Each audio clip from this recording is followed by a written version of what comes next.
মালয়েশিয়ার মেডিকেল এবং calling visa নিয়ে প্রবাসীদের মধ্যে দীর্ঘ প্রতীক্ষা থাকলেও বর্তমানে মে 2026 কিছু সুনির্দিষ্ট কারণে এই প্রক্রিয়াটি বিলম্বিত হচ্ছে।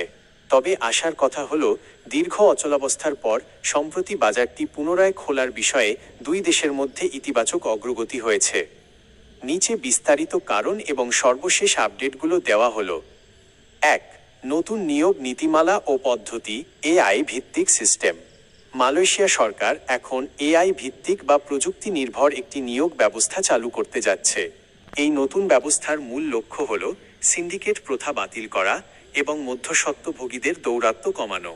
এই নতুন সিস্টেম সেটআপ করতে কিছুটা সময় লাগছে। 2. শ্রমবাজার পুনরায় খোলার চুক্তি, এপ্রিল 2026-এর আপডেট। গত 9 এপ্রিল 2026 বাংলাদেশ ও মালয়েশিয়ার সরকারের মধ্যে একটি গুরুত্বপূর্ণ দ্বিপাক্ষিক বৈঠক অনুষ্ঠিত হয়েছে। সেখানে মালয়েশিয়া সরকার পুনরায় বাংলাদেশ থেকে কর্মী নিতে সম্মত হয়েছে। তবে এবারের শর্ত হল স্বল্প অভিবাসন ব্যয়, কর্মীরা যাতে কম খরচে যেতে পারেন তা নিশ্চিত করা।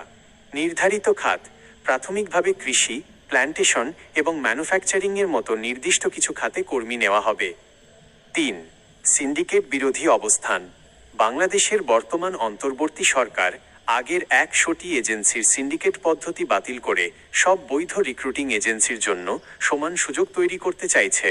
মালয়েশিয়ার সাথে এই বিষয়ে দর কষাকষি এবং চূড়ান্ত নীতিমালা তৈরি হতে সময় নিচ্ছে।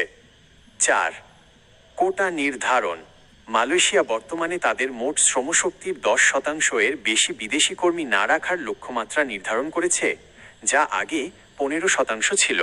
2026 সালের প্রথম বা দ্বিতীয় প্রান্তিকের মধ্যে তারা এই নতুন কোটা কার্যকর করার চেষ্টা করছে। ধারণা করা হচ্ছে আগামী 1 বছরে বাংলাদেশ থেকে সর্বোচ্চ 30,000 থেকে 40,000 কর্মী নেওয়া হতে পারে।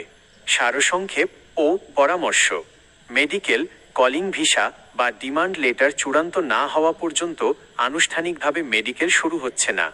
সরকারের পক্ষ থেকে ঘোষণা না আসা পর্যন্ত কোনো দালালের খপ্পরে পড়ে অগ্রিম টাকা বা পাসপোর্ট দেবেন না। কবে শুরু হতে পারে? যেহেতু এপ্রিলের বৈঠকে ইতিবাচক সিদ্ধান্ত হয়েছে, তাই আশা করা যাচ্ছে মে বা জুন মাসের মাঝামাঝি নাগাদ নতুন ডাটাবেজ এবং মেডিকেল সংক্রান্ত নির্দেশনা আসতে পারে।